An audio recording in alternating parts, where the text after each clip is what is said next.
ACC PM. All right, let's not mess around. Debbie Antonelli with the call tonight, Georgia Tech, NC State. And we'll see what's going on. We'll get some women's basketball, too. And there she is, sitting in front of all of our fans. And security, Pack. Got a little security over here. I mean, you know, where would we be without security? So kind of them to show Heaven up. forbid. All right, so what do we get tonight? We got a little NC State playing lights out. We got Georgia Tech at home, and the home teams have been really, really good this year in ACC men's basketball. But this NC State team, Debbie, just seems to have a little swagger about themselves right now. It doesn't matter if they go to Virginia Tech and win. They rally against Miami. They're winning in overtime. Kevin Keats has his guys playing with a ton of confidence. Why not have a little swagger? Winning 3 in a row in the ACC is not easy at any time, at any place in this league. And Terquavion Smith has been fantastic alongside Jarkel Joyner. I mean, that is automatic speed. Terquavion leads the league in scoring. He is a threat from three-point range. He's warming up at the logo here at Georgia Tech.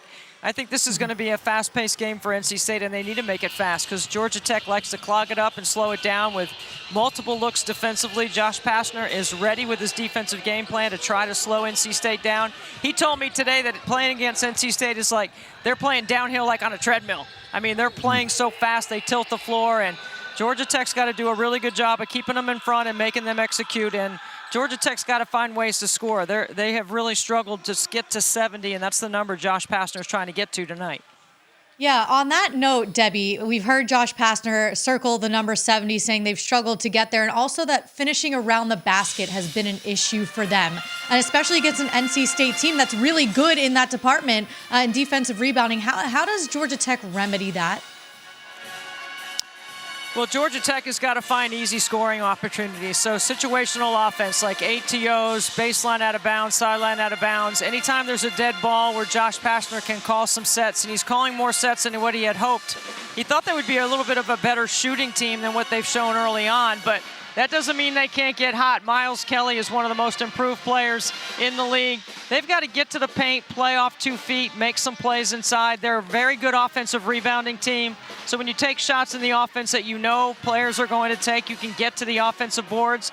But I think for NC State, when you defensive rebound 75% of the opponent's shots, that means that you're doing a really good job of limiting the other teams on the glass. So let's see if NC State can control the boards and play the tempo they want against this Georgia Tech stingy defense. Now, Debbie, one thing we know about, and we said on the show a little bit earlier, is NC State is leading the league in rebounds. How much does DJ Burns off the bench and Ross off the bench play a big factor in that? Well, first of all, Duana and Ross and Greg Gant have all improved. Their ball screen defense is better. Their ability to rim run, to pick and roll, to be a presence in the paint, and to be on the glass has certainly helped DJ be able to play more quality minutes, right? The big question for DJ is keeping him out of foul trouble, keeping him healthy, playing productive, healthy minutes on the floor. He's not ever going to be a 40-minute guy, but if he can give you 22, 25 really good minutes, we can see what he can do with the ball in his hands. He can back you down. He's a really good passer. He sees the floor, plays with such high IQ, and plays with great personality. When you talk to DJ, he absolutely loves being at NC State. He loves his teammates, and he loves playing at the PNC. They were chanting his name the other night. He couldn't believe it. By the way, what would the ACC PM show be without an interview and an empty arena with the band playing? Makes me feel right at home. All right, Debbie, let's put a bow on this game that you're about to call in just a few minutes. NC State wins if blank. Georgia Tech wins if blank. Well, I think it's all about pace. And, Taylor, if NC State can rebound and get out in transition, I think that is going to be really tough for Georgia Tech to stay with them in an open floor. And Georgia Tech has to take care of the basketball. You know NC State's going to press. They're going to have to get 2 or 3 sides every possession and try to get the best opportunity to drive closeouts. And one of the things that Josh Pastner's team does really well is they are a really hard-cutting team.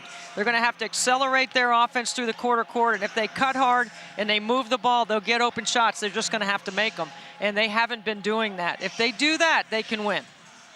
All right, Debbie. Have a great broadcast. Again, give our best to all of our fans sitting behind you. We look forward to watching coming up top of the hour. There's my there's fan one. right there. I thought Corey was a fan. I said, man, dang, we got one in there. Right on cue, Corey. Right on cue. Be sure to tell Trey, if they can't hear me, Jarkel Joyner wanted me to make sure that you know he will run you over. He came to me personally and said, make sure you tell him. Hey, listen, he went to Deb and he went to you. So I know what time it is, man. Media Day, we got a little insider. I told him and Smith that, hey, if I was still out there, boy, I'd lock y'all boys down. And so that's our little insider, man. Hey, listen, I will put them paws on them young boys. Those two guys together can't tackle you, man. Nah. I saw your game at Media Day in Charlotte, man. They're gonna run circles around you, dude. Don't even try. Listen, hey, Deb, you just got to make sure they protect the perimeter because you know I'm gonna launch it. You are definitely launching. Yes. Yeah. This is gonna be fun. You know what? Maybe. Those two guys right there have personality, and their personality is going to be on display tonight. I think it's going to be a really fun game to watch. Absolutely, man. Those are two great players for sure. All right, have fun. We appreciate the time, as always. Quick break. We come back. We got one more segment, and there's old Miles Kelly going, man, I just wish I was as good as Trey Boss. That's what he's thinking right now. Yeah, that's exactly what he's thinking. Shoot about the same percentage. Oh, yeah. Yeah, 43% three-pointer. Oh, yeah. 1 for 9, Trey. That's 11%. No, you witnessed Come better. right back to you on my ACC God. PM here on ACC Network. I'm out of this. Terquavian Smith didn't recognize without the shades. Hey, little swag. You see that little lean he just had there? Hey. I know this much. It's all about Kevin Keats hitting the road, getting ice cream. Check it out. You know, when we're on the road and we have a road win, one of the things we do is we go get ice cream. So ice cream equates to road wins, and it's just exciting to me to see people smile and be excited because you know that all that hard work you did leading up to that game has paid off. So when I was at UNC Wilmington, I took over a program that hadn't won in 9 years, and we won a road game, and our guys had no idea what to do, and I just said, hey, we're going to get ice cream.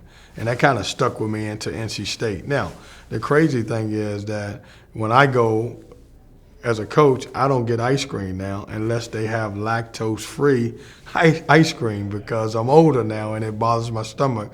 So I'll typically get something else, not ice cream. But if they do and I can eat the ice cream, I'm probably more of a cookies and cream guy. I Can't go respect wrong it. with that. I respect it. Yep, I can't go wrong with that. Smart man. Lactose. Hey, get them bubble guts going now. Well, I tell you what, though. Why? I mentioned that you knocked off Virginia Tech on the road. That tells me a team's dialed in, right? We gave you the numbers of how tough it has been for away teams this year in the ACC in men's basketball. 36-17 is the record of the home teams in conference play. But NC State tonight, of the 4 games that are conference games, NC State is the only favorite tonight. The only favorite. Still got to go take care of business. Yeah. I mean, there's a reason, though. Like we said, they've been playing good ball, and they're finding themselves, like I said earlier, to use their bench the right way. We even talked with Deb, and she talked about how DJ Burns' minutes are been influential. He's only giving you about 18 to 22. She's saying get around that 25 range, good minutes. That's when he's truly able to use his potential and the max of it. We also talked about that he almost was close to a triple-double. You know, he went 9, 7, and 13 points. Anytime you get that production off the bench, I mean, it's helping them out along with how, I mean, we can't talk about NC State without talking about Smith and Joyner. These guys have been lights out. And the crazy thing is they only went for 31, 32 last game together when we know they can go off for 50, 55, 45. So tonight, I hope it's one of those games that they get back into rhythm. But at the end of the day, they're coming along as a team and they're gelling. They're finding their own identity right now. Yeah, and what Debbie Antonelli just said, I said, hey, fill in the blank. NC State wins if they rebound and they get out in transition because this is a fast-paced, what did she say? Josh Pastner said it's like playing a team that's running on a treadmill. Yeah. That's how fast it, yeah. So it's going to be a tempo game. You know, if they can play to the tempo that they want, the one thing you worry about in a game like this for NC State, if you're going to worry about anything, is the fact that A, they're on the road. Like we've said, there's road struggles, and B, you just had an emotional, hard-fought win over on Miami, and you're looking ahead this weekend to a UNC, but you have to take care of business in the middle. And that's what's most important. Now, you saw the shots there from warm-ups. It looked like they're pretty locked in. You saw Terquavion Smith with the little lean. Yeah. Tries to hit the three. So I think they'll be locked in. Kevin Keats obviously has them playing defense, which is where it all starts. Begins and ends with defense. And it's traveled well on the road for them to Virginia Tech. We'll see if that continues. Georgia Tech is 1-6 in league play. Welcome to Atlanta, where the players play, and those players will be the North Carolina State Wolfpack visiting the Georgia Tech Yellow Jackets. The Wolfpack coming into McCamish Pavillion at 4-3 in ACC play. And speaking of the players playing, it's the players here today. It's Corey Alexander alongside the Hall of Famer, the best mind in the game of basketball, Debbie Antonelli. It's a pleasure to be working with you today. Corey. Looking forward. We're going to have some fun here tonight. We are going to have some fun because we both like to shoot it, right? Yes, okay, yes. we're going to have to pass once in a while, but I'll tell you who is a really good shooter is the ACC's best scorer right now in Terquavion Smith for NC State. When you've got the kind of guard play that Kevin Keats has, you can go on the road. They've won 3 in a row. They've got a little swagger to them, and Terquavion certainly loves playing in this up-tempo style. Not only does he lead the league in scoring, he leads this team in assists. He's a pretty good playmaker on the top of the floor, and with Jarkel Joyner, they play fast. It fits the kind of game that Terquavion Smith brings to the floor. And Kevin Keats excited about his backcourt, but also loves the guys he has up front. He likes this team, the way that they've approached this season thus far. The first time in his tenure, they have not had a bad loss in non-conference. Josh Pastner trying to find his winning ways in ACC play. When you think about Josh Pastner, you have to go back 2 seasons ago where he led Georgia Tech to the ACC championship. And right now, he's looking for a guy like Jose Alvarado, like Moses Wright, to step it up for the Ramblin' Wreck. But when you go against NC State, you know you're going to see full court pressure. There's an extra guard in the starting lineup for Georgia Tech, and DJ Burns is going to get the start after coming off the bench the last 3 games for the Wolfpack. Rodney Howard all over the place, and NC State controls the tip. And you see immediately the 1-3-1 from Josh Pastner. Kevin Keats talked to us earlier today, Debbie, about the fact that, of course, Georgia Tech will mix up their defenses. Well, you know they're going to give multiple looks, and they change the top of that zone, and they change the way they rotate with different looks. It is really tough to study. You got to run your man offense, and you got to move the ball and try to get them in rotation. And Georgia Tech starting their 8th starting lineup on the season.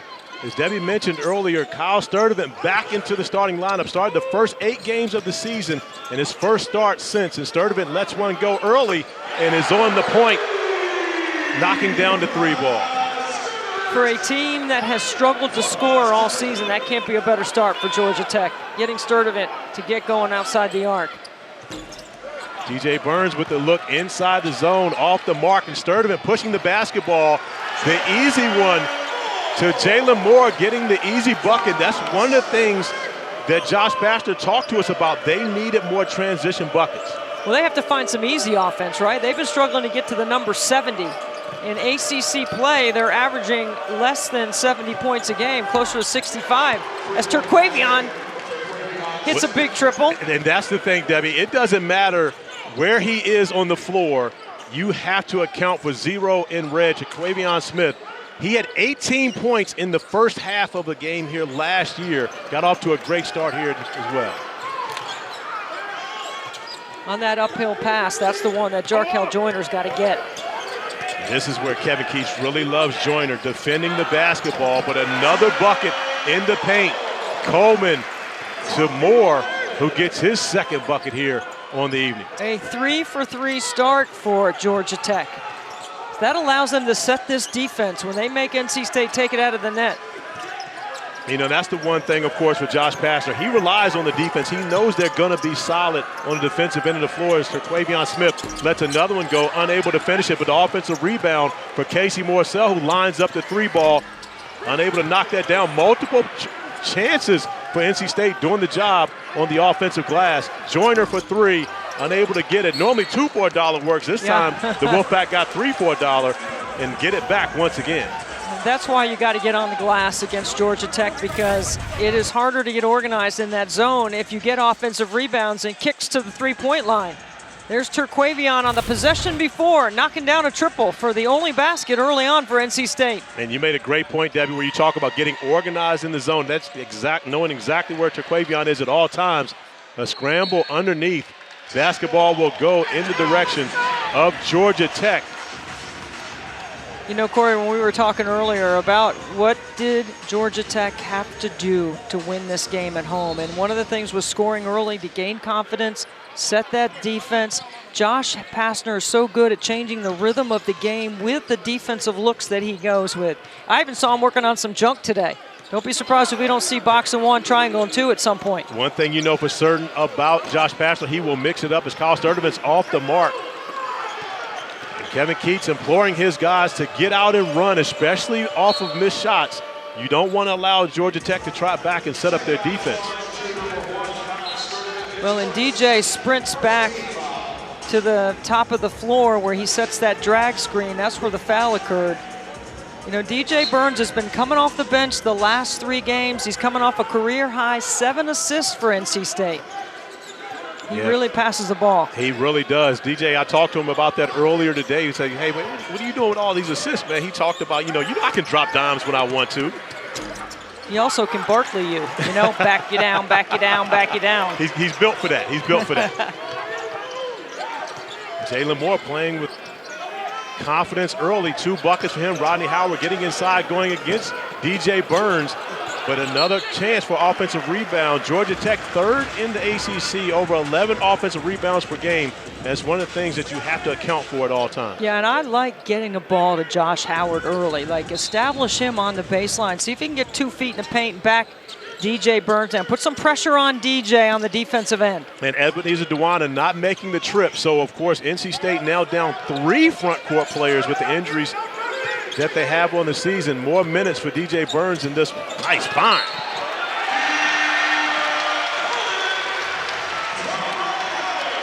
When Georgia Tech plays through the elbows, they have one of the better cutting games in the ACC. Look at this basket cut.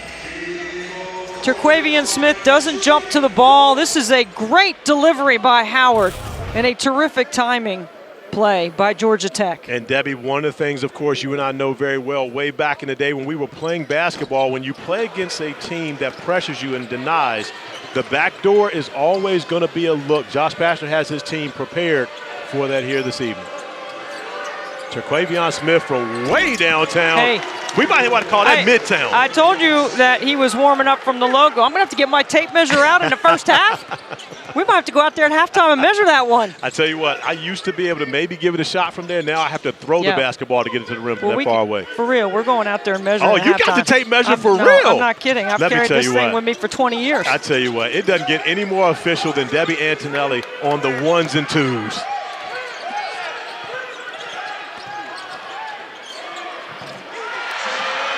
Jalen Moore once again on the inside, and the basketball coming in out of bounds. Miscommunication from the Wolfpack. It's in play. Miles Kelly picks it up and scores the bucket. The Rambling Wreck with a 7-point lead early. Josh Pastner loving what he's seeing from his team here at home. 13-6, our early score. Georgia Tech 6 for 8 from the floor. And NC State's had Terquavion Smith provide a couple of threes. That one from the logo, and then I don't know what you want to call this, Corey, a lack of focus, a miscommunication. But Miles Kelly is in the scoring column based on his heads-up play right there, and one to go to the free throw line. We'll call that either oops or whoops, but either way, it's got Greg Gant a seat on the sideline, watching what's going on right now as Ernest Ross gets his introduction into this game. Had a big game, 17 points for him against Miami, a career high, 8 of 10 from the field. And right now, Josh Pastner going to stick with the 1-3-1 zone. It's been working outside of Terquavion Smith. No one else with a bucket yet. And a steal for Kelly, who gets the layup once again. And you have to appreciate The defensive effort from the from Georgia Tech here early on a 10-4 run. Well, first of all, Jarkel Joyner can't just dribble over midcourt and pick it up. I mean, that's feeding right into the trap. And there's DJ with a drop off. And Ross picking up where he left off. And these two guys, DJ Burns and Ernest Ross, they were the stars in the game versus Miami, where the Wolfpack got a big win at home at PNC. But Jalen Moore now with his 4th field goal here to start the game. Georgia Tech is getting whatever they want offensively early on. Their defense is working. There's a miscommunication. But that goes back to what you were talking about previously with DJ Burns and his passing ability. Whenever you play against a zone, it's important to have a guy in the middle of that zone that can make plays. As Joyner comes up with the steal and the finish and the foul. And that's what Kevin Keats loves so much about Jarkel Joyner. We can talk about his offensive numbers all day, but it's what he does defensively that he loves most. Incredible ball pressure, nose right on the ball, great anticipation. Kyle Sturdivant has been known to be stripped at midcourt a couple of times this season already. Remember we were talking about that before the game? Like we thought, how are they going to handle the pressure of NC State? They got to have a third guard on the floor. Sturdivant's known to turn it over. That's a scouting report steal right there. It absolutely is. And Sturdivant now out of the game, having a conversation with Josh Pastner on the sideline. But you see NC State picking up the pressure and going to find someone to be able to go after. If Debo Coleman's going to be the primary ball handler, they're going to heat him up.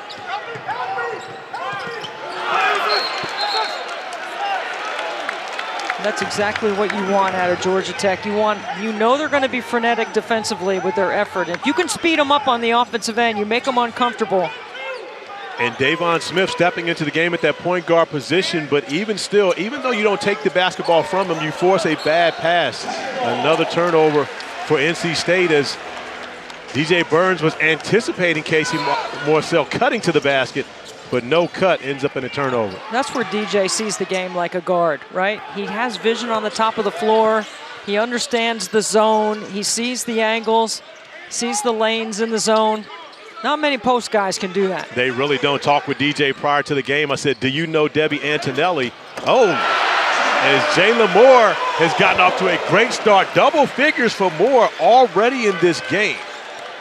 I asked DJ, I said, do you know Debbie Antonelli from South Carolina? He says, not really personally, but I know a lot about her. I know who she is. You're a superstar, by the way. Oh, no, I know a lot about DJ. I like talking about him.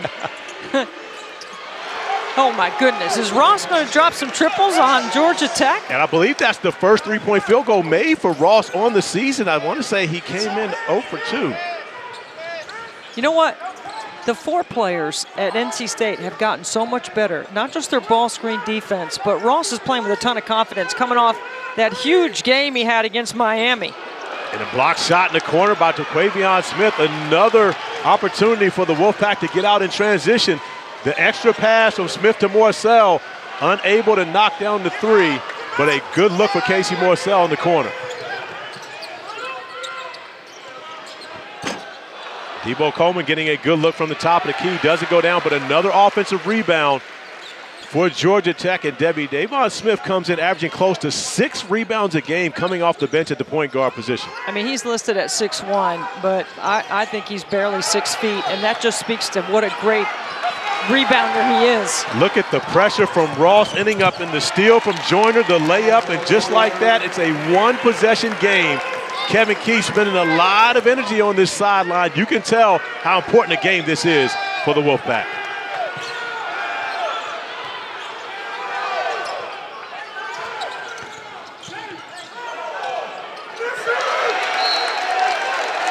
Casey Morsell with the block.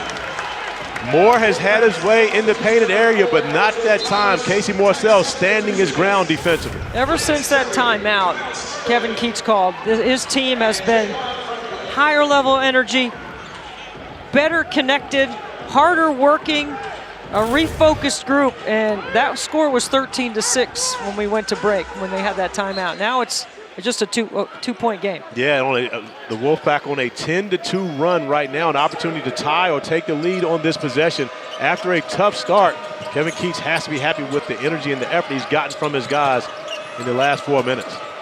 Nice find underneath. And the Wolfpack bench wanting a goaltending on that possession as Ernest Ross cuts back door. The nice find from Taquavion Smith. Well, that was not a makeable shot, kind of like in football, right? It's uncatchable, so you're not going to call play on that. Roger Ayers is having a conversation with Kevin Keach right now. Because of where our location is, right here next to Kevin, we're watching Coach Keach work up a lather here on the sideline. Yeah, he's getting it in over here, Debbie. Of course, when we come to McCamish Pavillion, we have the opportunity to sit right beside the visiting team bench, so we have a little more insight as to what's going on.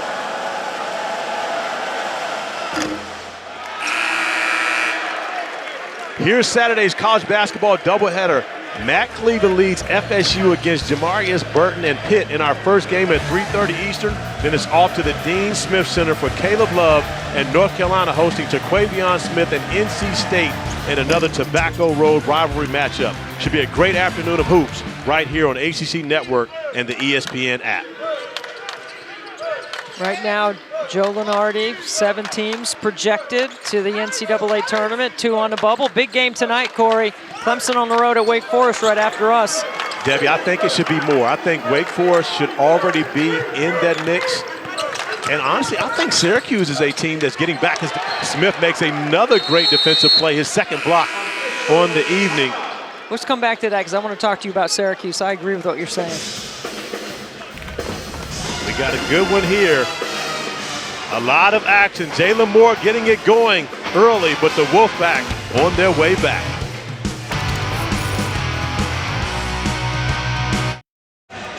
Back in Atlanta, Georgia Tech with a 1-point lead, 11:42 to play, left in the first half. This is the bracketology according to Joe Lenardi that came out today, Corey. 7 teams right now projected. You see NC State projected as a 6 seed. I've seen them as high as a 5. And then being considered Virginia Tech and Wake Forest, but you and I both like Syracuse. I like Syracuse. I think what Jim Boeheim's group is doing this year has been incredible when you consider where they started and what they're doing right now, the way that they're playing. And with Syracuse, that team continues to get better. I think they're going to be a great team. Well, I shouldn't say great, but a really good team at the end of the season. And I think that's something that should be taken into consideration. I think Jesse Edwards has been the key for them. I mean, if they had Jesse Edwards last year healthy with the Boeheim boys, I think they would have made a bigger run at the end. But I like his game a lot. Career high 25 points last night for Jesse Edwards in a game that Syracuse led pretty much the entire second half. Miami coming back at the end to win that one. But, you know, that's not a bad loss. Miami is not just a good team, but a very good team. Every Thursday night, women's basketball takes over the ACC network. This week, Diamond Johnson and number 20, NC State, host Haley Cavender and Miami at 6 Eastern. Then it's the rivalry matchup between number 13, Duke, who's 16-1 and 6-0 in the ACC, and number 17, North Carolina, led by Deja Kelly, averaging 16 points per game, 4 boards, and 4 dimes. Should be another good night for women's hoops on ACC Network and the ESPN app. Miami, Katie Meyer's team, they've won 5 in a row. NC State's lost 4 out of 6. Reynolds Coliseum will be sold out. The Wolfpack better show up. I was talking about that with my guy, your guy, Dave O'Brien, on Saturday, and I love the fact that the women's programs at NC State and at North Carolina play in Reynolds and Carmichael respectively. I think it gives a great atmosphere for 2 great women's basketball programs. And I know you guys get to go in there and do games. You had a big game last Saturday at Carmichael, right? Right. North Carolina sold out Carmichael Arena, first time since 2015. Knocked off NC State, who was higher ranked at the time. And North Carolina is putting it together. Courtney Banghart lost 4 in a row. They've won 3 in a row. This is a big game for them on Thursday against Duke. Now, I'll tell you this. You are the czar. You are the mentor of mentors when it comes to broadcasting, when it comes to television personalities, media personalities, etc. Have you got your hands on Deja Kelly yet? Because she is a star in the wonderful. making. Yeah, she's a big-time player, too. She is the energy of North Carolina. She'll play well on Thursday night. Speaking of playing well, Rodney Howard continues to play well, shooting at a high clip. The tip in for him off the offensive rebound, and that's an area where Kevin Keats came in concerned about this Georgia Tech team as DJ Burns gets his first field goal on the evening once he gets inside the middle of that zone. You let him get to that right shoulder over that left hook and forget about it. I mean, no one can guard it. You know, DJ was a guy that reclassed up, went to Tennessee out of high school, of course, made the transfer to Winthrop as Ronnie Howard knocks down his second straight bucket.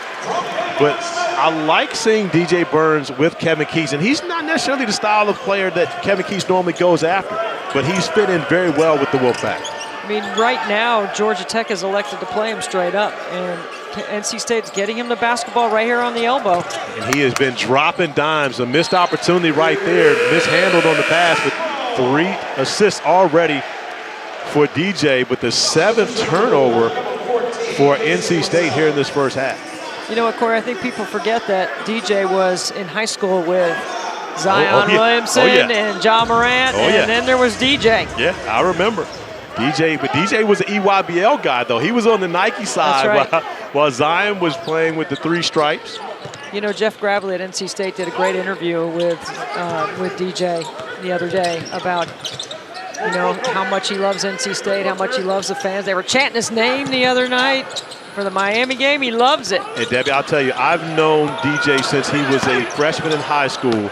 His personality has not changed. He was this guy way back when he was 14, 15 years old. Got to stop that guy early. You cannot give Terquavion Smith that look. Georgia Tech dodging a bullet on that one. I think what makes Terquavion such a good shooter is his footwork. He's got great range. He's got great confidence, but he gets into the rhythm of his shot very quickly because he has excellent feet. I agree with you wholeheartedly on that, and I will add one thing to it, his confidence. Yes. He's got it. Speaking of confidence, Jarkel Joyner has it as well, and Rodney Howard on for Georgia Tech playing with a lot of confidence on the offensive end of the floor.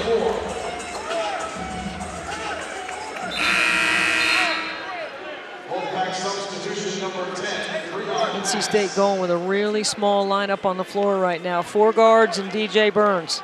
And you know as well as I do what that opens up is opportunities to offensive rebound. Javon Franklin on the floor now for Georgia Tech, one of the better offensive rebounders in the ACC. So it's going to be interesting to see how they keep him off the glass. Casey Morcell sidestepping, knocking down the 3, coming in shooting 45% from beyond the 3-point arc, one of the best in the ACC from a percentage standpoint. And he's really been a great addition to NC State after transferring from Virginia. Kevin Keats calls him a workout warrior. He's the first guy in the gym, he's the last to leave, and he's really improved this game. This has been the guy for Georgia Tech in the first half. Jalen Moore already in double figures, going to the mid-range, a little hard off the glass, but no defensive balance, getting back as Joyner pushes it, but a big-time block by Davon Smith covering up the rim.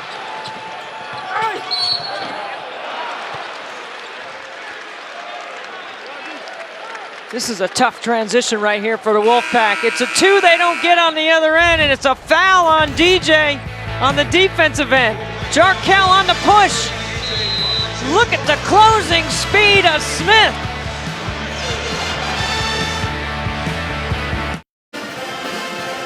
Corey Alexander back here with Debbie Antonelli, and Debbie, it's really been a tale of 2 halves within the first half.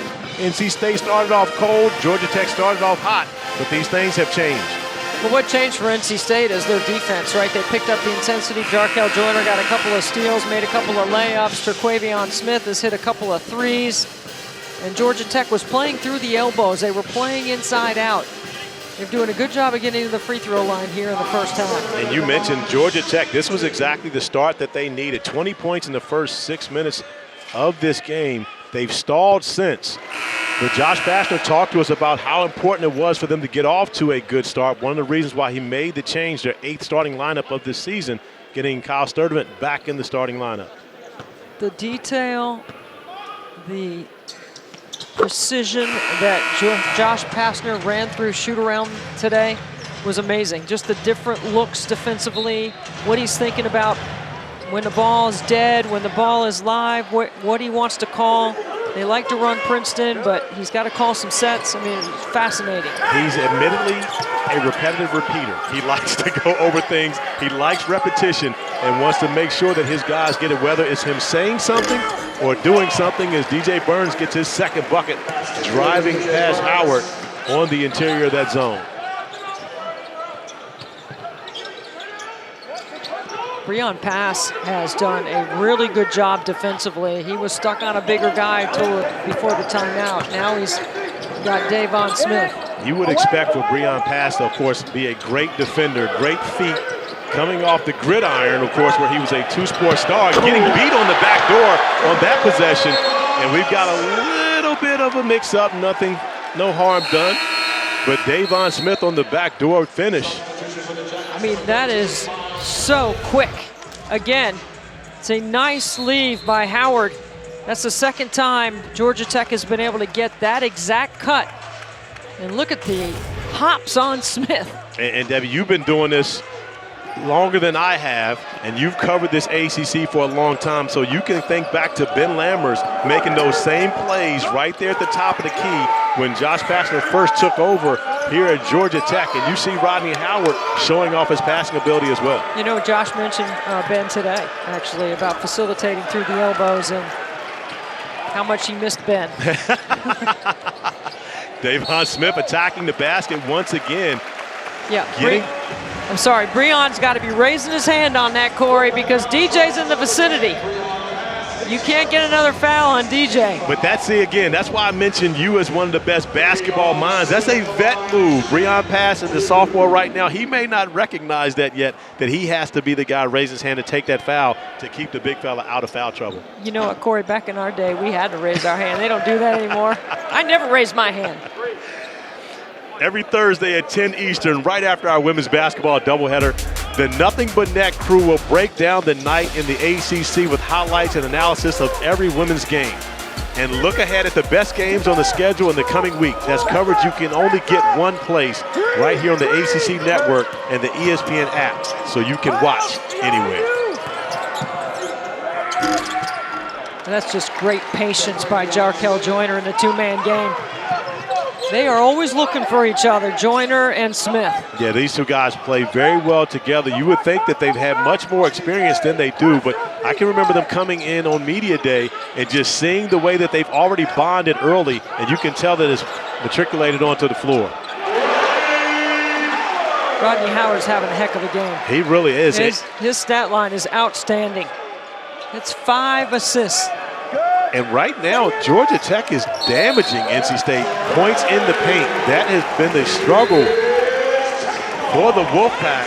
And we have to mention Ebenezer Duana not here, unable to make the trip. And he is the rim protection for the Wolfpack. Without him on the floor, you see Georgia Tech has made a concerted effort to get that basketball in the painted area. A 22-14 advantage points in the paint. I mean, I'm not saying that DJ needs to rest on the defensive end, but he's got to be careful. Like that right there. You can't pick up a cheap one reaching in. But you know as well as anyone, most fouls come from fatigue. When you're tired, that's when you commit those silly fouls. Being out in the wrong positions, Casey Marcel comes up with a great defensive stand. Well, you want your perimeter defense to be really good, so you don't put pressure on DJ and let them get to the second level. Nice find from Smith to Terry in the corner, unable to knock it down.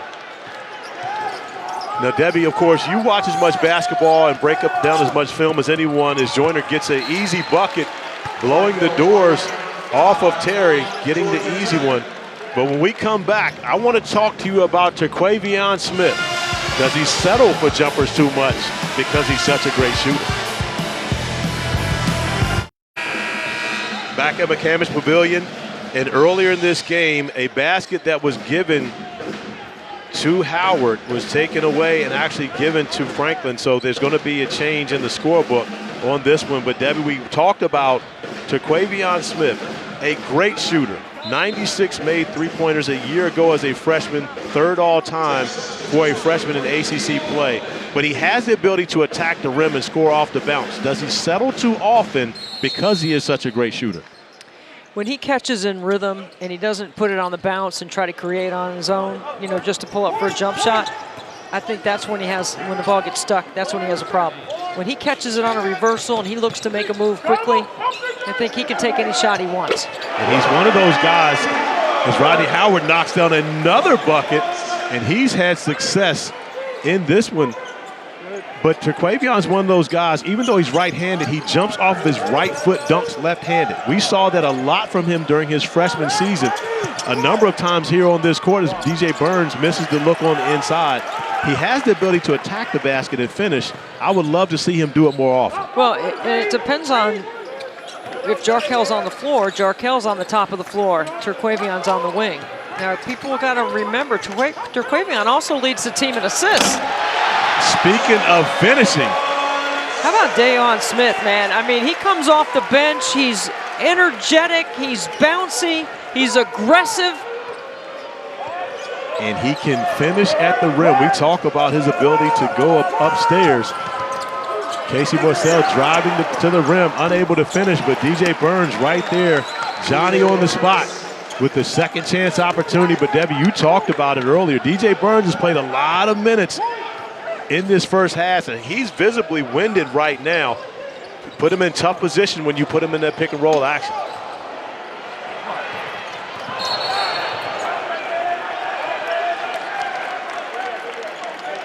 Yeah, this is a foul you have to call. It's unfortunate because it's a loose ball, but it was a takedown at the 50-yard line. And Dayon Smith, turn the corner, young man. Throw it down. It's his second dunk. Yeah, we see you.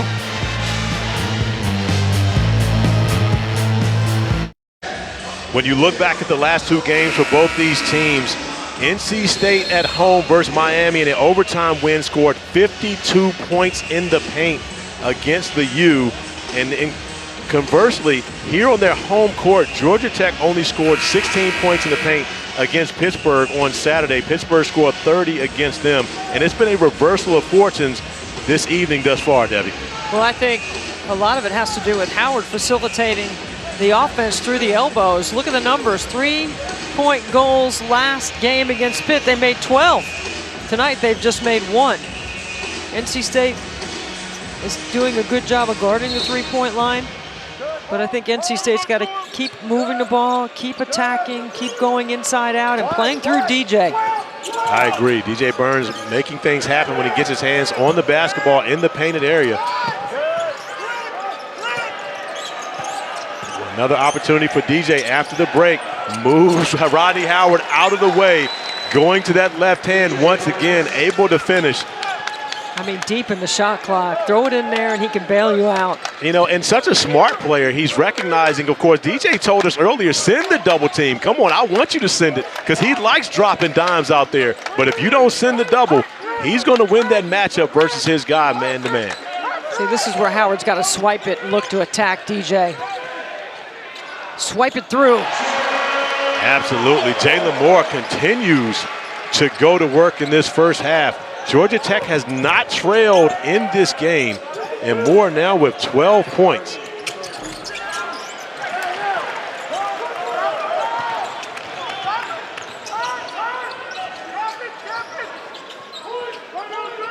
One of the things that Georgia Tech did really well in shoot-around today is accelerate through their action in the quarter court. I think if they can continue to cut, work hard, play right there again, off through Howard. Yeah, nice cut by Smith, unable to finish, but right now it's an advantage for NC State, and this is the guy. You got to find him in transition.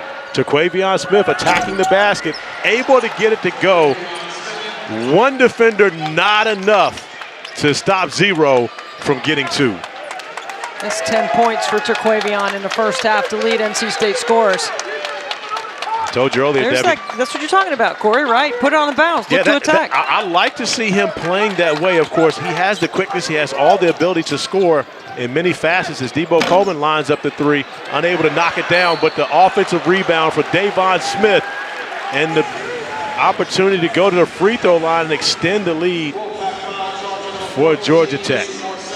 Back-to-back double-doubles, points and rebounds for the point guard for Georgia Tech.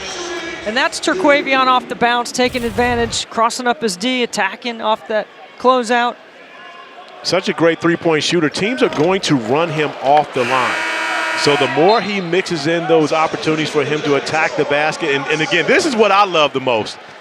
At game, he's down one, he's still smiling. This is a young man who has fun playing basketball. And, of course, for old schoolers like me, not necessarily you're ageless, but at the same time, we appreciate seeing guys like that. Ask Terquavion why he had his shirt off earlier today in shoot-around. He says, I am BGU. That's Big Guard U. And that's a big move from Big Guard U to get the first lead of the game for the Wolfpack.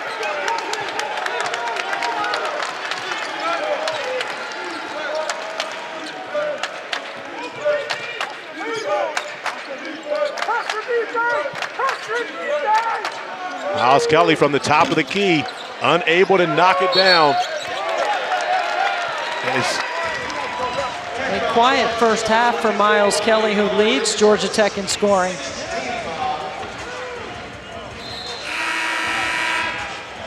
And Kelly is the guy that Josh Pastner's talked about. When they have to play half-court basketball, they need for him to be aggressive. Josh Pastner's, he talked to us earlier about the fact that right now where Georgia Tech is struggling is they don't have that one guy like a Jose Alvarado who could just go off the bounce and go get his own. They're looking to find someone that can be a scorer for them in the half court. Stay up there, get up there.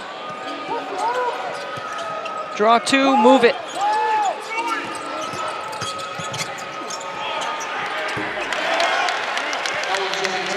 LJ Thomas is getting better every time he gets minutes from Kevin Keats. Yeah, He's nice. a bigger guard. And you can see aggressive attacking the basket, strong enough to be able to get in there and finish. But I love his footwork and playing under control off two once he got in the painted area.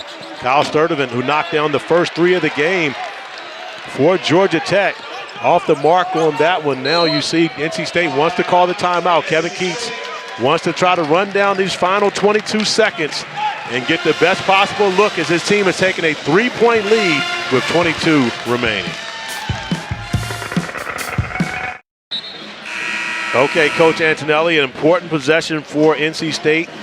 Before heading into the halftime locker room, what would you like to see here from the Wolfpack? I'd like to see the ball come into DJ and let him make a decision with it. I think you're going to know that Georgia Tech's going to stay in that zone. They're going to trap on the top. I would draw two, move it, play through DJ. Right now, Josh Pastner showing a man-to-man look, switching it up, going into the timeout, thinking that Kevin Keats will draw up something to play against the zone, but Georgia Tech will morph into a zone out of their man-to-man. It's a good adjustment. It's a good call by Coach Pastner. I'm still going through DJ.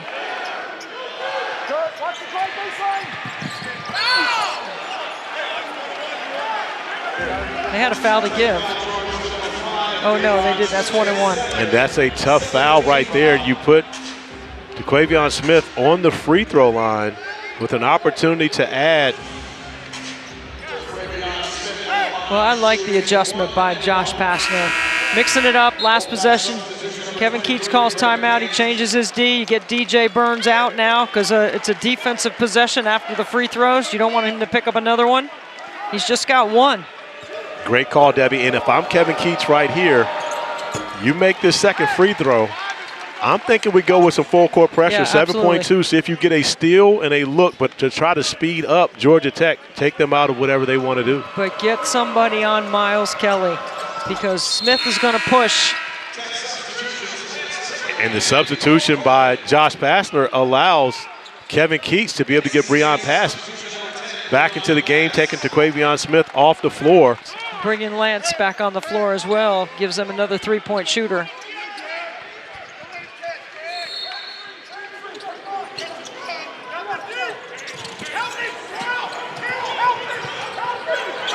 Davon Smith with an opportunity at the end of the half, unable to finish it. Great job defensively by Breon Pass as NC State ends the half on a 8-0 run over the remaining, the last 2:43 of the half. Casey Morcell getting the ball to Terquavion Smith, who continues to be aggressive, attacking off the bounce to finish. And of course, the smile to the Georgia Tech bench.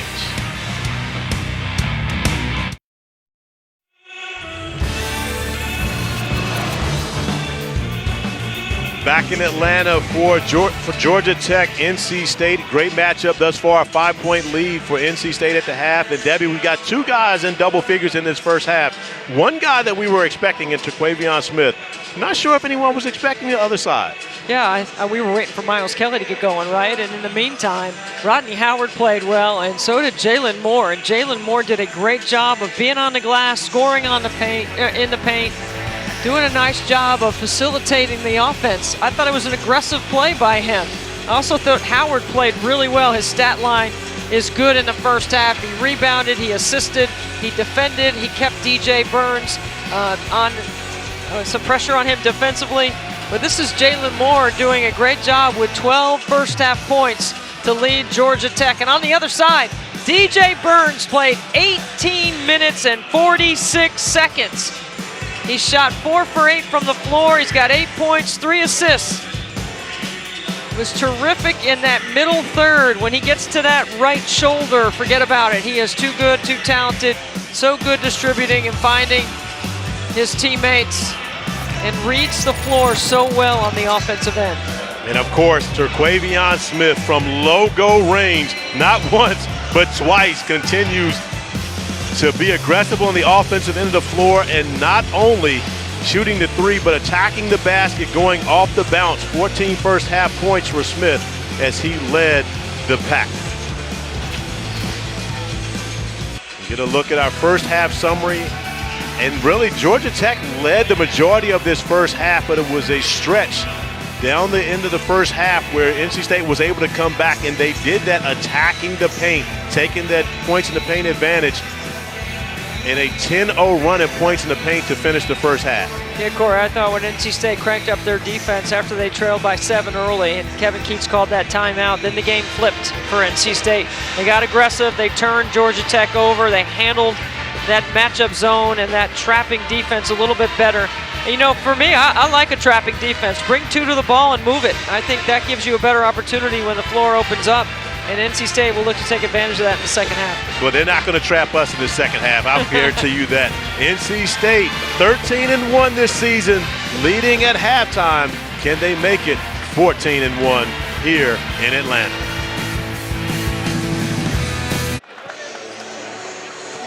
(42-37) NC State on top of Georgia Tech here at McCamish Pavillion. And of course, it's always a great time when I get to hang out with my big sis, the Hall of Famer, Debbie Antonelli, because she keeps me on my toes. There's always something innovative with you. Well, you know what? Sometimes the logo threes are so deep, you just got to go out there and measure them. And so at halftime, that's what we did. That's what we did. We went out there and measured. You see me struggling to get down. That's how you know I wasn't a defender, struggling to get down in the stance. But my partner, Debbie Antonelli, who goes out and does the math to make sure that she's accurate on this 31 1/3, or 31 feet 3 inches, 3-pointers from Pavillion Smith. But my Hall of Fame partner carries around a tape measure. But this tape measure is your second tape measure, because your original tape measure that you started doing that with is in the Women's Basketball Hall of Fame. One, congratulations. Thank you, Corey. And secondly, that is spectacular. The fact I get to, this is the first time I've ever done a game with a Hall of Famer, by the way. Well, listen, the product is the narrative. When I'm just enhancing the product by going out there and measuring how deep the threes are. Sometimes you just got to go out there and measure. You have been enhancing the product for quite some time, young lady. And the game is better because of you. Look, I love you too, buddy. We love the game. We love the people in the game. Yes, we do. We work with a lot of great people and get a chance to call ACC basketball, which there is none better, as Jarquel Joyner gets inside and finds Greg Gant, who's able to finish on the reverse layup. And that is where the difference has been made for the Wolfpack in this one, attacking the paint, Debbie.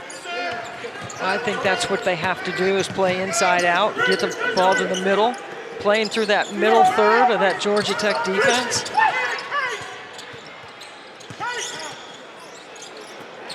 Sturdivant with the pass inside to Howard, who maneuvers around the basket, unable to finish, but another offensive rebound for Georgia Tech. Sturdivant from the top of the key, unable to knock it down. And with DJ Burns and that one foul, I think he can get a little more aggressive in his defensive effort around the rim. The turnover from Joyner.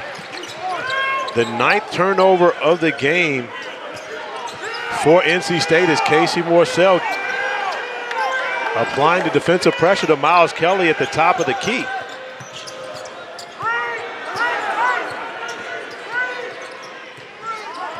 They've done a really good job on Miles Kelly tonight, switching off on him. NC State likes to switch 1 through 4.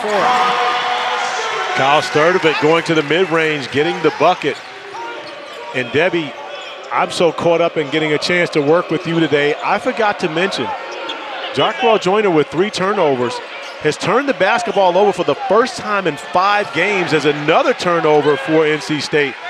Joyner came into the game playing 143 minutes without a turnover over the past 4 games.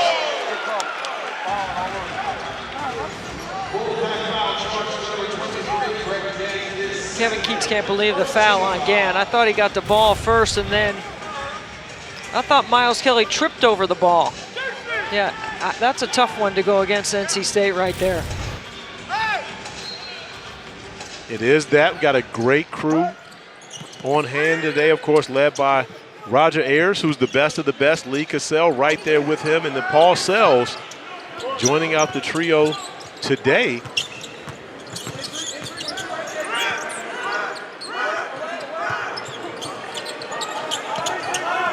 NC State. Yeah, sorry, Corey. NC State's got to do a better job of bumping that cut back door. Debo Coleman attacking in the mid-range. Well, I was going to say the exact same thing that you said, so we'll just say great minds think alike. And it's better that you said it than me.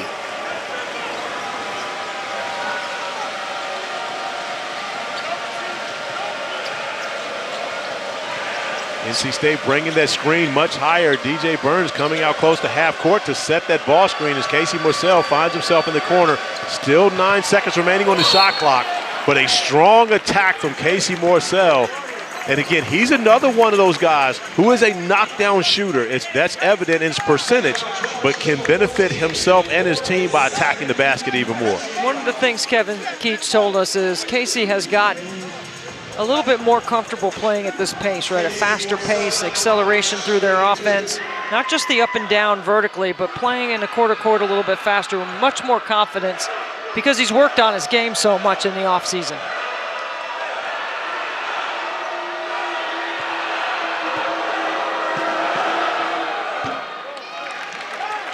Tomorrow, the transfer portal closes, and our Huddle crew will have a full breakdown of college football's top players who landed at ACC schools. Coverage begins at 9 Eastern, 6 Pacific, right here on ACC Network and the ESPN app. The portal closes? I didn't know the portal ever closed. I'm sure there's some people out there wishing the portal would close forever.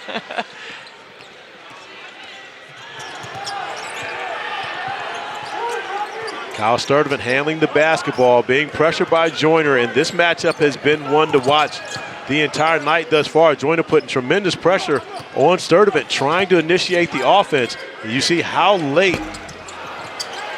Pavillion took a shot to the ribs. He's down.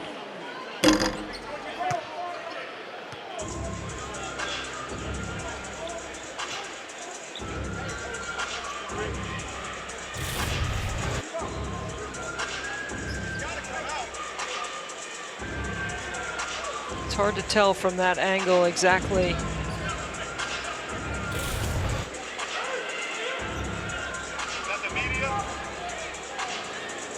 And Roger Ayers over at the table. The officials are going to use the under 15 timeout here to review the action as Terquavion Smith tries to gather himself. We have an opportunity to sit down through a timeout. Now, Debbie, earlier today, Terquavion Smith told me and Coach Kevin Keats that he was Big Guard University. He was walking around with his shirt off. If you're Big Guard U, you got to be able to take a body blow. Got a little bit of a body blow from Rodney Howard coming off the screen right there, and it took him down. So the next time I have a conversation with Terquavion, we're going to talk about whether he's really big guard you or not. You think that Terquavion has an ounce of body fat on him? 0. That's why he wears the number 0. Has no fat whatsoever. I mean, and I don't think he ever gets tired. But look at him, back smiling. That's what I love about him. Up off the mat, up off the canvas, smiling once again.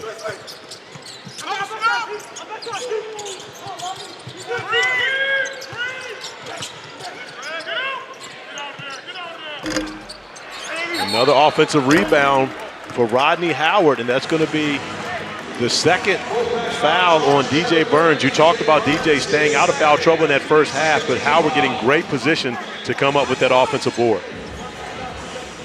I'm telling you, Rodney Howard, he's got 9 points. He's got 5 assists.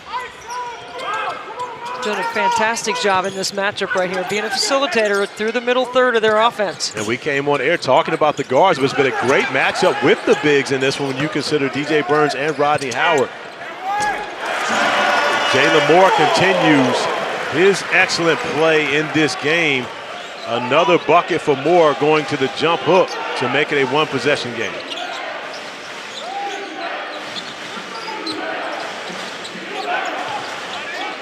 Terquavion Smith from logo range once again, unable to finish that one. Kyle Sturdivant with the rebound, and they push. Miles Kelly lines up at 3, unable to knock it down. That would have been a big bucket for the Yellow Jackets, Debbie. Corey, NC State's got to stop playing just on top of the defense and quick shooting like that, not a pass and a quick shot. If you stay on top of the defense and you never play down inside or take the ball to the baseline, you never bring the top of that zone into the paint. Then you get the ball reversal and it opens up space on top. And to your point, NC State's had most of its success throughout this game when they've gotten the basketball inside the zone. To DJ Burns allowed him to be the facilitator, correct? You can go inside, you can go to baseline, short corner, somehow get behind the defense. That collapses. Another nice pass from Burns. But Moore coming over, covering up the rim as Kyle Sturdivant gets out in transition, attacking the basket. Great job by Ross playing with those 2 fouls, staying vertical and not picking up the foul.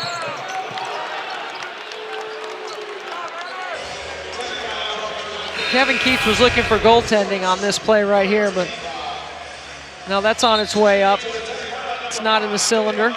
Amazing. It's a good block. I think it's a great block, and amazing how the energy on the offensive end and having success offensively has really changed things from Jalen Moore in this game, coming over making a great defensive play, but he's got his confidence going on the offensive end of the floor. Well, he's not a very good three-point shooter right now in his career. He can do other things to help the team win, and he's doing those things tonight. Rebounding, scoring in the paint, being aggressive, attacking.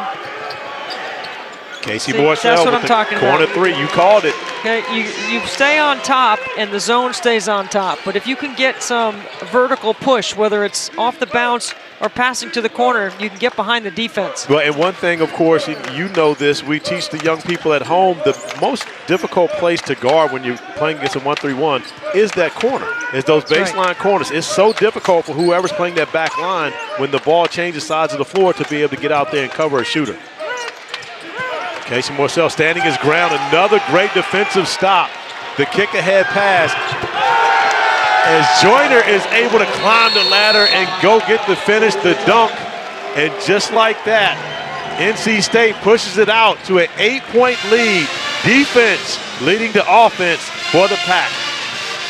Cranking it up, rev it up. Couple of easy buckets for Jarkel Joyner tonight. Kevin Keats trying to get the Wolfpack back into the NCAA tournament. Debbie, you have to like their resume thus far.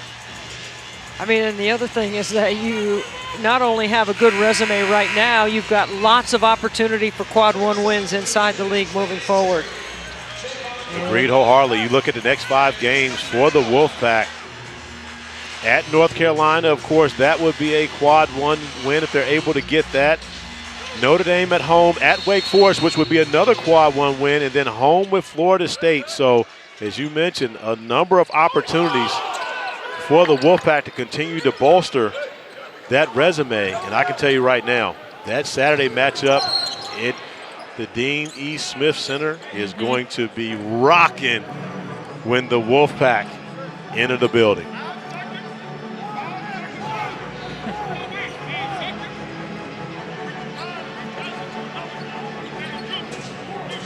Shot clock not working on that possession. Kevin Keats here. He's entertaining, right? It's been entertaining. You know, that is one of the benefits of doing games at Georgia Tech, doing games at Clemson. You get an opportunity to be able to, you know, really see the coaching styles of the visiting coaches. Now, we don't get the outlook that we normally get being across the floor and getting to see the reaction from both benches, et cetera. But this is an additional perk to being able to sit right beside the visiting bench. And I can't tell you one game that I've done, especially in this building, where I did not have at least some conversation with the visiting head coach. Even Coach K here actually talked to me a little bit, asked me, Corey, was that the right call? You know, so we've been through that a number of times here. As long as they don't ask us how many fouls one of his players has or how many timeouts they have left, we're in good shape. You would know that information, though. I talk too much to even pay attention to that.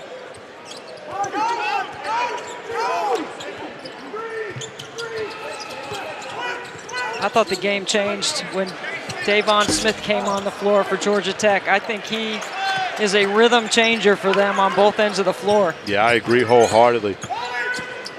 Tristan Maxwell getting inside the painted area. Another turnover for Georgia Tech. Leading the Wolfpack into transition. Casey Morcell in the same spot where he just knocked down a three. Unable to get that one to go as Jalen Moore corrals the rebound. Not only did he get the rebound, there were 3 red jerseys around him. Oh, open three. Casey Morcell looks to the bench. My bad. That's a wide open three. It's a rebound and a sprint up the floor. See, those are the plays that can change the game, right? It could have gone from 8 points to 11. Then you set your defense. Now Georgia Tech is at the free throw line, and Lance Terry is an excellent free throw shooter. Here's Saturday college basketball doubleheader. Matthew Cleveland leaves Florida State against Jamarius Burton and Pittsburgh in our first game at 3:30 Eastern. Then it's off to the Dean E. Smith Center for Caleb Love and North Carolina hosting Terquavion Smith and NC State in another Tobacco Road rivalry matchup. Should be a great afternoon of hoops right here on ACC Network and the ESPN app.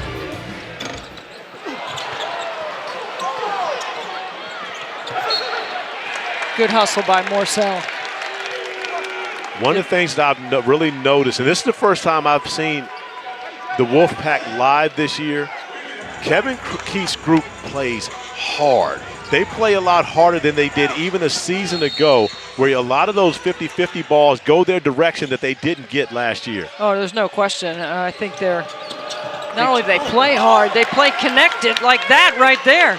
I mean, Ernest Ross almost got his face taken off on that pass. And that's the thing. If you're going to be a passer, throw it somewhere where your teammate has to catch it. You throw it at their face, they better catch the basketball. But the leading scorer in the ACC gives up what would be an easy look to get another look for his teammate in the largest lead of the game for the Wolfpack. And this is a pivotal stretch right here for Georgia Tech. Another push for Terquavion Smith, who has become so much better as a playmaker this season in comparison to just being a scorer, which he was a year ago, Debbie. Well, that's one of the things Coach Keats talked to us about, right? Go to the NBA Combine. What do the guys tell you in the NBA? Become a better passer, become a better facilitator, right? Get better on your defense. We already know he's a dynamic offensive scorer, but he's added those other things to his game consistently this year. He absolutely has, Debbie. I was at the NBA Combine covering for ESPN last spring, and Terquavion Smith in his first game at the Combine hit 6 3-pointers, scored 20 points, and we had Kevin Keats come up to the table afterwards, and I'm just looking at Keats saying, you know he's not coming back right. So did everybody that wears red that roots for NC State thought it was over. very mature decision by Terquavion Smith to come back, to get better. And I do believe that by winning, more importantly than anything else, he is enhancing his draft status heading into this year. Or if he decides to come out, he may stick around with the Wolfpack. And I know, of course, they would love to keep him in Raleigh. Well, Jarkel Joyner's eligibility expires, and so does Mahorcic. And by the way, he's probably watching right now from the training room. Word is he spends 6 to 8 hours in the training room trying to get back because he wants to play. And look off the mark for Terquavion Smith, who was on the floor as Jalen Moore contested that shot. Lance Terry attacking the basket and is able to get the bucket through the contact. An opportunity for the three-point play, a big basket right there, Debbie, for Georgia Tech. Known as a three-point shooter, and watch Lance Terry gets his shoulders by the defender. That's how he can handle and absorb the contact. High off the glass to the line when we come back. There are only two people in the building that are having more fun than I am because I get an opportunity to work with Debbie Antonelli. But when you get an opportunity to see what is going on during the timeout here at Georgia Tech, very exciting stuff for the fans. And we've got an exciting night around the ACC, Debbie. Well, Baycott already with 17 and 15 in the game with 9 to play. Florida State in command on the road at Notre Dame. And, of course, I know you and I are both looking forward to that Clemson-Wake Forest game later when we're done. Absolutely. You know, Armando Baycott, who wasn't even scheduled to play on Saturday at Louisville, had a double-double in the first half of that game and continues to add to his ACC leading double-double status tonight against Boston College. But the fact that he has rebounded from that ankle injury the way he did against Virginia is amazing. L.J. Thomas off the back iron. Greg Gann and Ernest Ross both on the floor, Corey, with 3 fouls. DJ Burns has only played 5 minutes here in the second half. And they've been able to rest them and keep them out of foul trouble as 4 opportunities already. A 5th look off from 3 for NC State. Got 5 looks from 3 on 1 possession.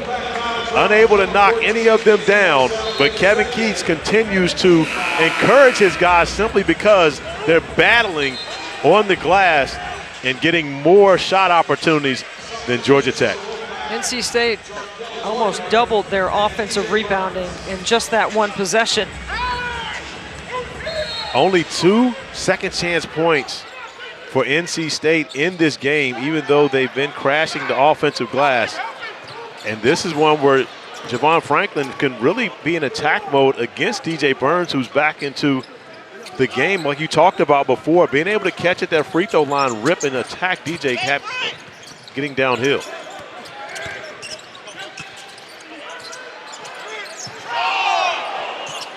Casey Morcell doing a great job staying vertical. Joyner attacking the basket, getting out in transition. Is that a second or a third gear right there? My goodness. Whatever it is, it's fast. Now again, you got different type of cars, Debbie. Some of them can go really fast in second and third. Some of them need to get to 6th. But Jarkel Joyner, he's a guy that can get it done first gear. He's fast. He has really changed the complexion of how NC State likes to play, right? Kevin Keats always wants to play full court press, on-ball defense. He sits right in a stance and he gets right in your grill every time. He's so disruptive on the defensive end. And then the pace that he pushes the ball with, that's why Terquavion loves playing with him. I think that's even a bigger component, the fact that Terquavion has someone that he can go to for advice, someone he can look up to as a big brother who's been through the battles before to kind of encourage him and bring him along. That third dynamic is just as important as what he does defensively and offensively for the Pack.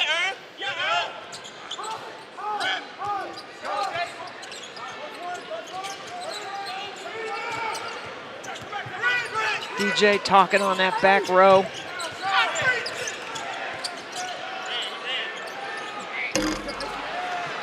Jalen Moore unable to make the three. And, of course, when you play against the Wolfpack, long shots lead to long rebounds and oftentimes get you out into transition. Joyner taking his time on this possession.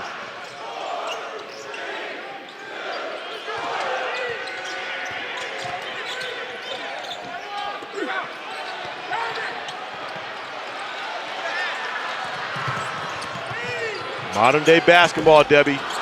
A 1-on-0 break. Miles Kelly stops at the three.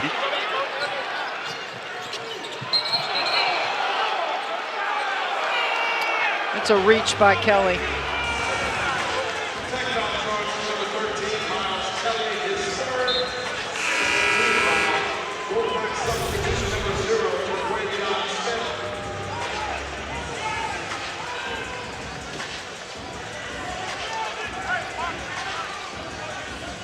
Lee Cassell had the same angle we had. That was a reach. Agreed, wholeheartedly. Lee Cassell making sure as Kevin Keats was defensive sliding all the way out to talk to him before that call, made sure to let Kevin Keats know we got it. We're on top of it. This was a block. It was not an offensive foul on your guy. Oh, my goodness. It's so fast. Explosive. Absolutely. And again, when you are at a standstill and can still beat your guy, that's that quickness that you were talking about with Jarquel Joyner and a dimension that he adds to this team that, quite frankly, they didn't have a year ago. Of course, Darion Sebron was great attacking the basket, but they didn't have a guy in the backcourt as a guard who was just flat out quicker than everyone else on the floor. I mean, it's a hips and shoulders game, right? So you're trying to ice him and keep him on one side of the floor. You don't want him to reverse the ball. But his explosion and first step is so quick. Even if you try to square him off to the sideline, he still can get by you. Or if you're staying between him and the basket, he still can get by you. And he has an infectious personality, I believe, that has trickled down throughout his teammates. You see how much fun they're having. We watched them in shoot-around. It doesn't get any looser than this group was. And Kevin Keats told us, win or loss, doesn't matter. These guys are going to be loose. They're going to be relaxed, and they're going to come out and play hard. I mean, look at Joyner in a stance right there.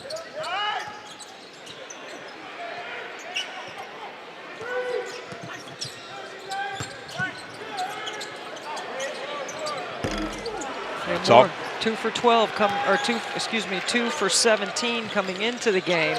That's back-to-back triples he's taken that he's missed. Yeah, and again, oftentimes, you know, you tell coach I was open, and there's a reason you're open. The opposing team is leaving you open for a reason. They want you to take that shot.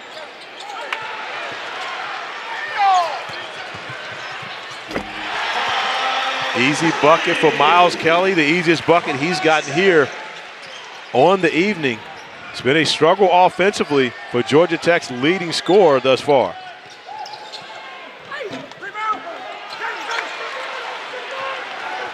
Opportunity here for Georgia Tech to get it back into single digits. Sturdivant to Terry in the corner.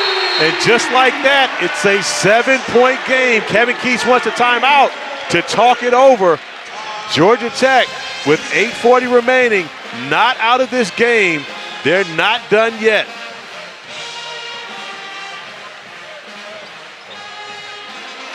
NC State did not make Georgia Tech pay for their poor shot selection. They turned the ball over, take a quick shot.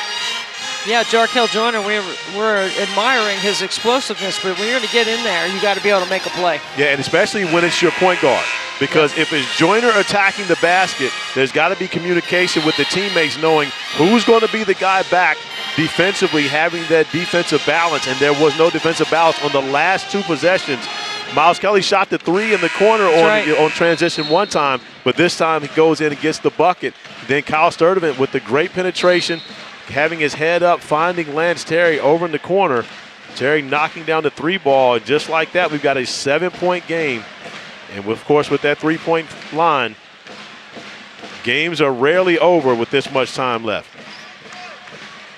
Georgia Tech averages 7 made threes, and they haven't made a bunch in this game. I've got them just making 1.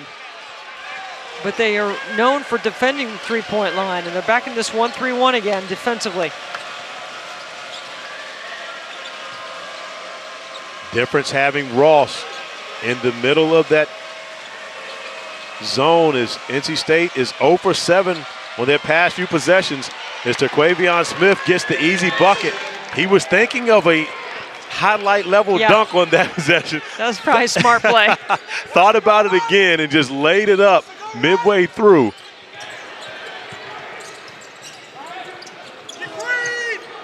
Miles Kelly with an opportunity, unable to get it. But Jalen Moore putting pressure on NC State on that offensive glass once again.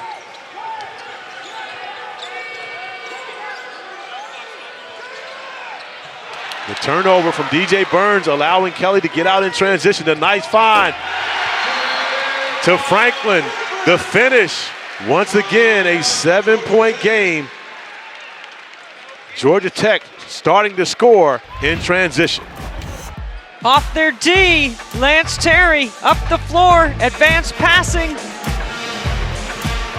Don't come easier than that. Corey Alexander back with Debbie Antonelli. And Debbie, North Carolina State has averaged 7.3 turnovers a game for their last 6 games. Haven't handled the basketball as well here tonight. Well, and it's allowed Georgia Tech to 20 points off those 12 turnovers. Turning the ball over in the live situation has allowed Georgia Tech, a team that struggled to score, to get some easy offense going the other way. You've seen a couple of dunks. You've seen the threes. Only 2 triples in the game. But it's not how many you make sometimes, Corey. It's when you make them. Yeah, Georgia Tech went 0 for 16 in between those 2 threes that they made. The first was the first possession of the game for Kyle Sturdivant. And then, of course, Lance Terry before we went to the break previously. As DJ Burns gets the basketball in his hands. And Debbie, I always love to see when coaches feel their teams are struggling and they come out of a timeout, who do they go to? That's always a telltale sign as to who coaches trust. And you see Kevin Keats has trust in DJ Burns, making sure he got his hands on the basketball. Yeah, that's the key word, right? ATOs, who do you trust? You need a bucket. You want to make sure you get this guy going. He has not been able to get going here in the second half.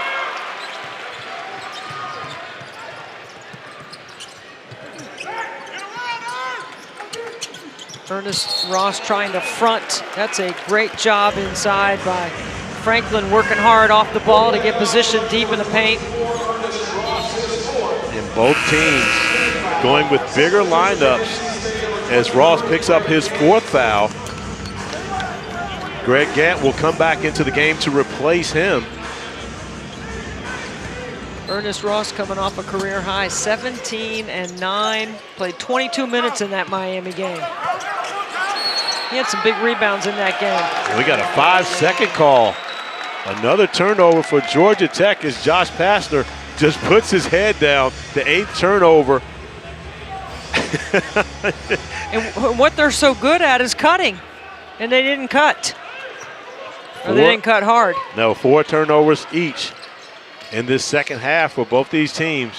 And right now, if you're Georgia Tech, this is an important defensive stand right here, trying to find a way to cut into this lead a little further. Terquavion Smith gets a look in the mid-range, unable to knock it down, but another offensive rebound as Casey Morcell comes flying in. No one getting a body on him. Terquavion waves off the screen. He wants to go one-on-one. That's why. Lance Terry on him. He just clears it out. Josh Pastner told us earlier, NC State has 2 guys that when they need a bucket that can go get one, Terquavion Smith and Joyner. He doesn't feel as though his team has that yet as Lance Terry gets in the middle of it, unable to finish. Rodney Howard, but another offensive rebound from Franklin and an emphatic finish.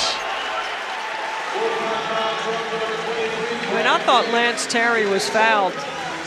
But this is the kind of momentum play that Georgia Tech needs. This is a big-time board and finish in traffic. Javon Franklin, one of the best offensive rebounders in the ACC, showing off not only his offensive rebounding, but his finishing as well. He leads this team in rebounding.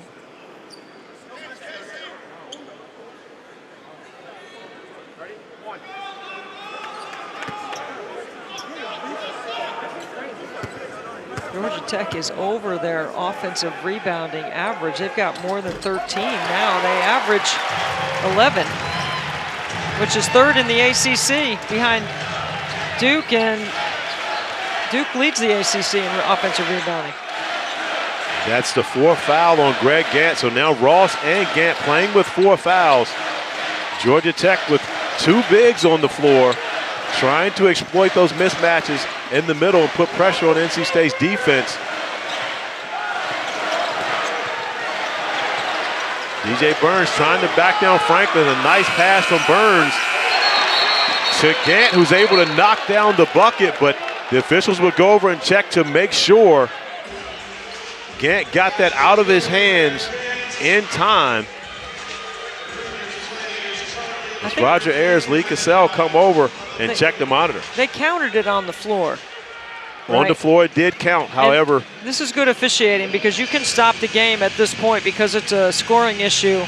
In the first half, you may not have stopped the game. You might have looked at it later, but because of where we are in the game, you got to call time. You got to stop the clock, and they're going to say it's no good. Yeah, any shot clock violations, they go right when the basket is over. As you see, the basketball in Gant's hands when that red light goes off on the backboard, which means that no bucket ends up being the defensive stop that Georgia Tech needs. You go clock, light, horn. That's how you look at it. That's what the officials did. Yeah.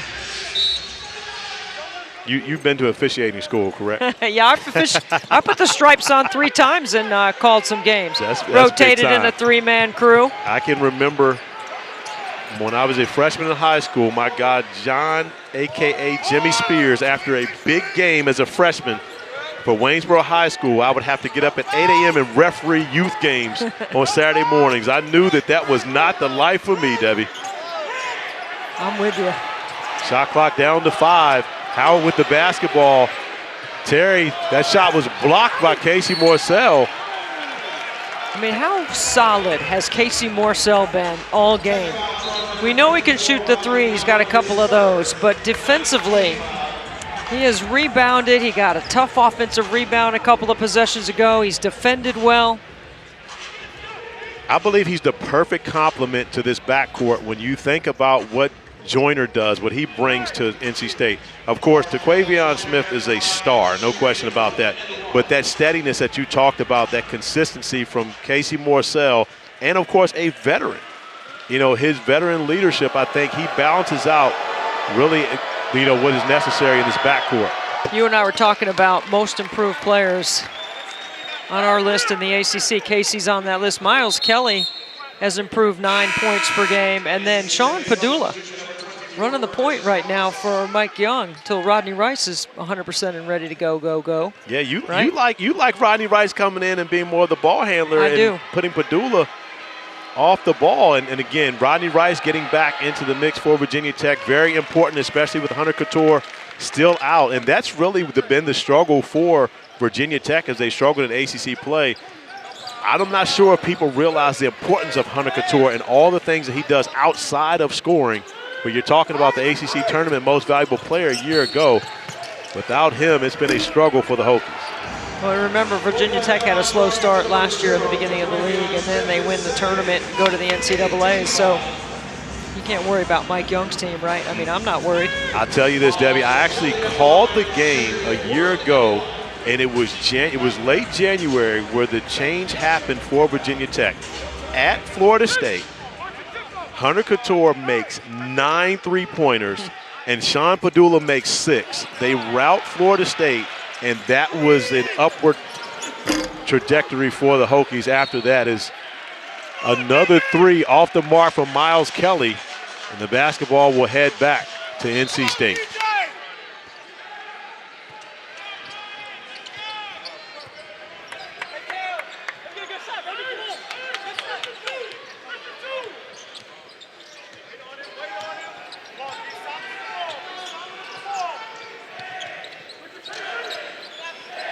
TaQuavion Smith, top of the key 3, and it is good. He loves that matchup. He's seeing a big basket right now.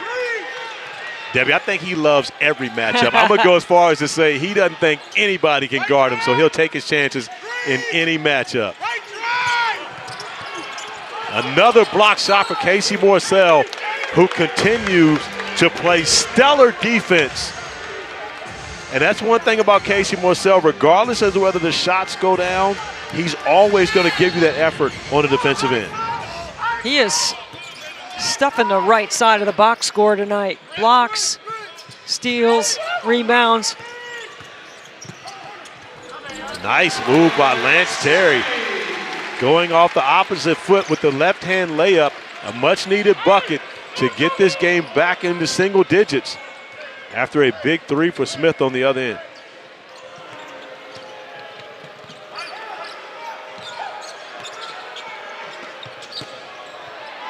DJ Burns inside. Terquavion Smith becoming a great playmaker, accepting the trap, getting the ball in the middle of the floor to Burns. Untrappable, unflappable. I love it. You made it up. I'm using it. You can use it. Thank you. I'll make sure to give you your credit. NC State keeping the energy high, Corey. An 11-point lead for the Wolfpack as we head into the last segment of the game.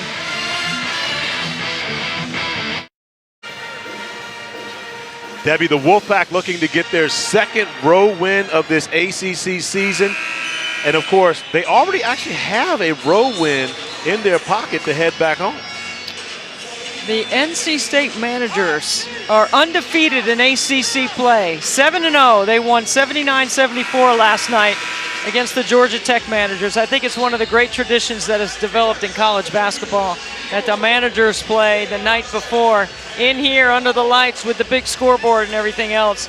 So for NC State, that team is Caleb, Garrett, Colt, Josh, Zach, Jack, Rudy, and Jackson. They call themselves the Pack of Mannies, the Pack of Managers. I like it.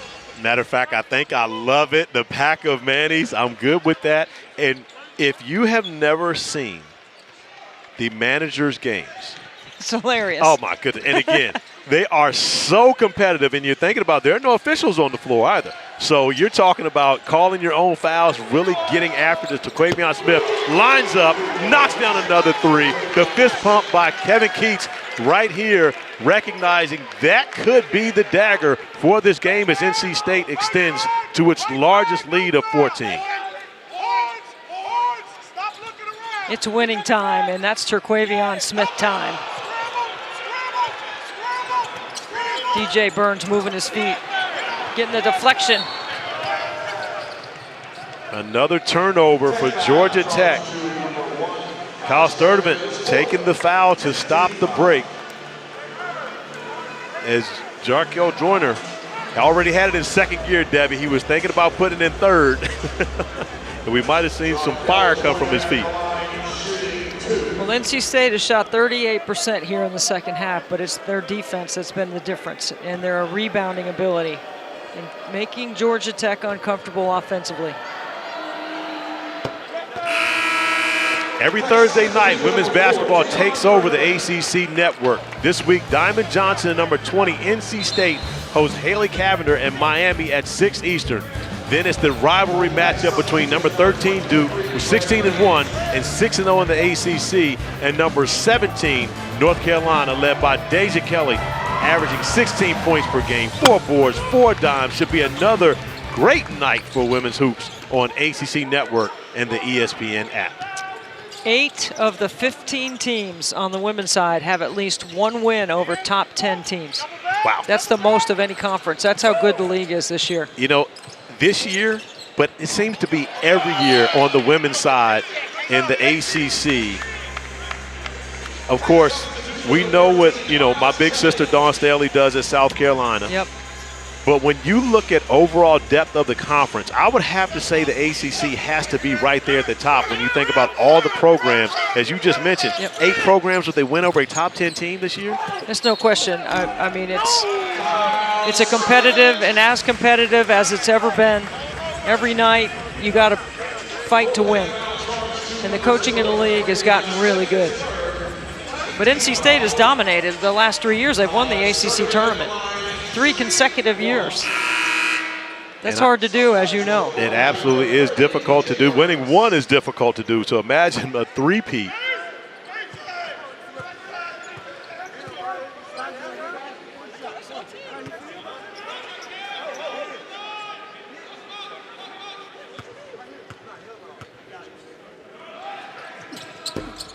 Kyle Sturdivant missing the free throw.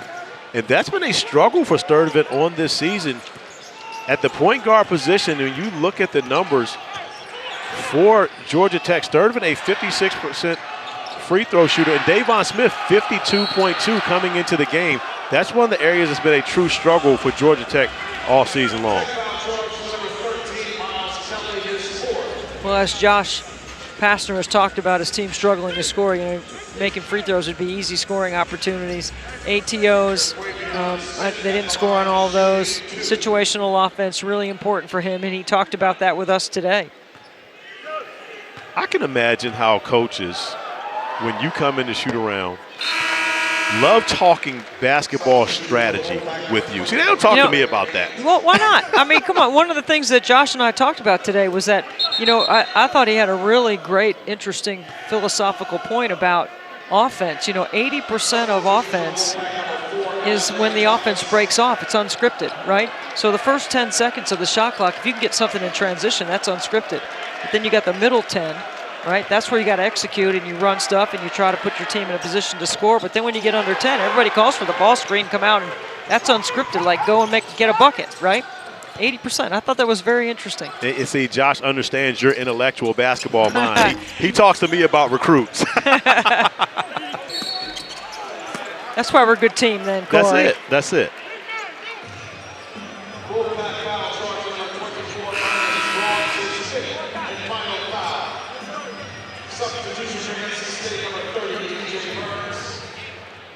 Ernest Ross, nice show of sportsmanship right there, giving a fist bump to Coach Pastner as he leaves the floor. And that's going to be 5 on Ross, who didn't have a career high like he had last time out versus Miami, but still had a very positive effect on this game. 8 points for him, which if you take away last Saturday's game would be a career high for him. So he's playing great basketball as of late. He is, and the 4 position between Duana and Ross and Gant has gotten so much better for NC State. Their ball screen coverage is better. Their ability to score on rim runs and drop-offs and putbacks. You know, DJ can make a post move. The other guys just need to do their jobs really well, and they are doing their jobs well. Yeah, and we talked with Kevin Keats earlier today really about a new staff with Coach Keats, 3 first-year assistant coaches with them, and a change of philosophy going more so to a coordinator system as DJ Burns picks up the offensive foul. But Kevin Keats talking about, Joe Justice being the guy who helps them offensively. They talk a lot about offense, Joe Justice being more so the offensive coordinator, while Kareem Richardson and Levi Watkins are more so the defensive coordinators for the team. Yeah, Levi not with the team also. He hopefully will be back soon. He's not feeling well. Wish Levi gets better soon. Absolutely, and Levi coming, of course, an NC State alum, but coming back home from Ole Miss, where this guy with the basketball has some success as well. So not only did Levi bring himself and his family home, he brought a pretty good point guard with him.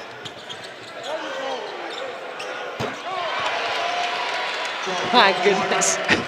I mean, that's just fun to watch. On cue, Jarkel Joyner knocking down the mid-range, using the shot clock. If people understood how hard it is to do what he just did, size up your D, explode past, stop and jump straight up. Sometimes he jumps backwards when he shoots his jumper. And it's incredibly hard to do. The hardest part, and all those things are extremely difficult to do. And I agree with you wholeheartedly, but even more difficult is earning the trust of your head coach to be able to go do that in game action. Great point.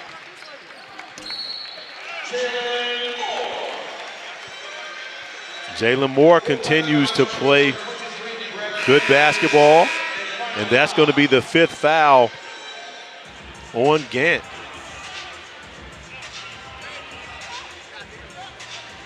as Jalen Moore has reached a career-high 17 points and also a career-high 8 made field goals in this game. And that is the bright spot that's come out of this for Josh Pastner.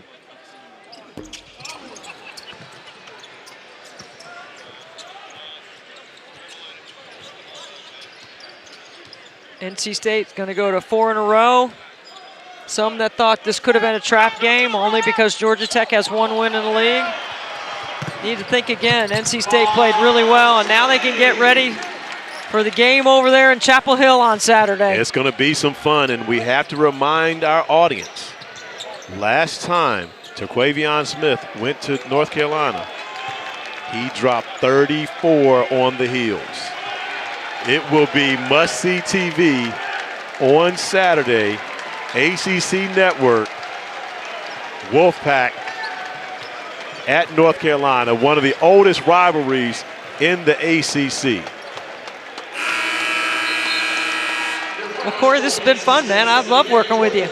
We got to talk to our bosses. The Corey cast. We got to talk to our bosses. We need to do this again. It's been fun. It's been a lot of fun breaking down the game with you and hanging out with you all day today. Huge win for NC State on the road. 4 in a row for the Wolfpack. So for Debbie Antonelli, I'm Corey Alexander saying so long from Atlanta. Once again, our final score, 78-66. The North Carolina State Wolfpack coming in with a big win. Thank you for tuning in to watch this entire game on replay as well as other games on AC Network. Download the ESPN app.